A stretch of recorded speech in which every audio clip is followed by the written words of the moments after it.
1206 km, c'est le nombre total que les coureurs du Paris-Nice 2025 auront parcouru cette année. Bonjour à tous, c'est Mathéo du Monde en Images. On se retrouve à Nice pour la traditionnelle épreuve cycliste Paris-Nice, la course au soleil, comme vous pouvez le voir juste derrière moi, malgré que les conditions ont été dantesques cette année entre pluie, neige. Dans ce reportage, je vais vous emmener au plus près des coureurs lors des interviews que j'ai pu faire. Merci à Amaury Sport Organisation pour l'accréditation.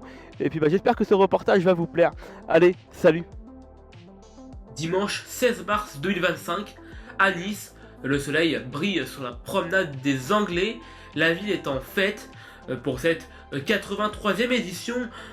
Cette épreuve cycliste organisée par Amaury Sport Organisation restera 2 jours sur Nice. On pouvait retrouver des milliers de spectateurs présents notamment sur la traditionnelle promenade des Anglais, prêt pour cette finale de ce Paris-Nice. Le village d'animation bat son plein sous l'impulsion des partenaires. On sent monter l'excitation. Au micro, Marc Chavet et Damien Martin, 2 voix bien connues du peloton. L'ambiance est bien présente, les coureurs eux se concentrent. Dernière étape, tout peut encore basculer en ce dimanche 16 mars. Un rappel des leaders avant le départ. Matteo Jorgensen et le maillot jaune. That stage. How did you sleep last night and how do you feel this morning? I slept much better than last year. I'll say that. Yeah, it's been a hard week, and the body feels it now. So it was good to have a full night of sleep and wake up to sun coming through my window for the first day in a week. What's the plan for today with the stage, which is different than last year's, the first part? I expect it to be different, yeah. It's much less chaotic than previous years by taking out the 3 climbs and descents that repeat themselves, then just replacing them with 1 long climb and 1 long descent is fairly different, I would say, and should make the course or the race at least more predictable, hopefully. So better for you. No worries. Hopefully, I hope. What do you expect from your opponents? And who are the opponents you can expect something from? I think we'll see every team try today. It's a short race, last day of the week. There's a lot of teams that haven't had a stage win, and there's also a big fight in the top 10 for each of the placings. So I think we'll see a lot of racing today. And I think the 2 main opponents are Lipovic and Arnsman. What do you think they will do?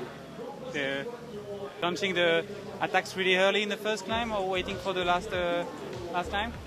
I don't know, Antoine. I'm not a predictor. I'm here live in the moment, and right now just focus on the race and controlling what I can control. Thank you, Matteo. Thanks, Maillot vert, Mats Pedersen. Maillot à pois, Thomas Gachinard. Belle météo, non, encore une bonne journée hier. Malgré que je sois resté dans le peloton, j'ai filtré un peu l'échappée, 2 coureurs devant, donc avec une très belle place de Jordan qui fait 5. Donc c'est une belle journée. Et puis petite surprise à l'arrivée avec, j'ai gardé le maillot, du coup j'étais assez content donc pour un petit point. Donc aujourd'hui ça va être une dure journée. J'espère être de la partie devant et essayer de récupérer des points, ce serait top. Parce qu'aujourd'hui, il n'y a pas le choix, il faut attaquer. Hein. Avec les écarts. Ouais, clairement. Là, si je suis pas devant, je sais déjà que c'est foutu. Ou bien moins qu'il y a eu encore un coup de chance et qu'ils se battent pour les points, mais ce qui m'étonnerait, il y a au moins un coureur qui va faire tous les points. Donc, on verra ce que ça dit tout à l'heure et on fera les comptes ce soir. En tout cas, c'est que du bonus. Et pour ce qui est du maillot blanc, c'est Florent Lipowitz, la meilleure équipe. Ineos Grenadier, et puis le prix de la combativité pour Michael Storer, étant le vainqueur de l'étape de la veille. À la suite de la traditionnelle présentation des équipes, place à la zone mixte, les derniers échanges avec les journalistes, concentration maximale pour les coureurs. Ouais, bilan positif, je suis content. Avec l'équipe, ça a bien fonctionné. On a gagné une belle étape hier. Michael est 4e au classement général, donc c'est très bien. Malgré les petits problèmes météorologiques, bon, la course au soleil, au final, on termine sous le soleil.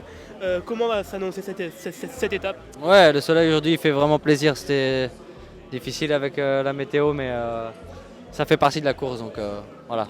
Et je pense que ouais, hier c'était une belle opportunité et ça a marché. C'est le genre de moment qui me fait aimer aussi le vélo, donc j'ai vraiment profité hier. Et comme j'ai dit, moi physiquement je me sens bien, je me sens même de mieux en mieux, donc c'est bon signe pour ce qui va arriver. Ouais, bien sûr, j'aimerais bien faire un bon résultat aujourd'hui.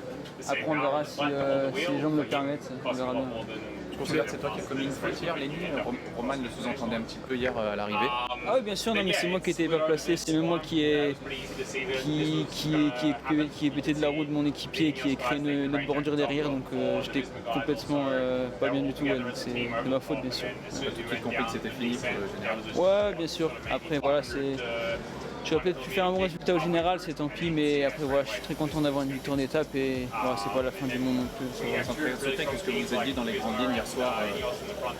Pour voir que c'était dommage, mais que voilà, c'était juste aussi physiquement que ça allait pas, donc on peut pas faire grand chose aussi. Ouais. Et cette année, c'est un invité de marque qui donne le départ, son Altesse Sérénissime, le prince Albert II de Monaco, fidèle soutien du sport et du cyclisme, est venu saluer les coureurs et bien évidemment aussi le public, tout en donnant le départ de cette dernière et 83e édition du Paris-Nice.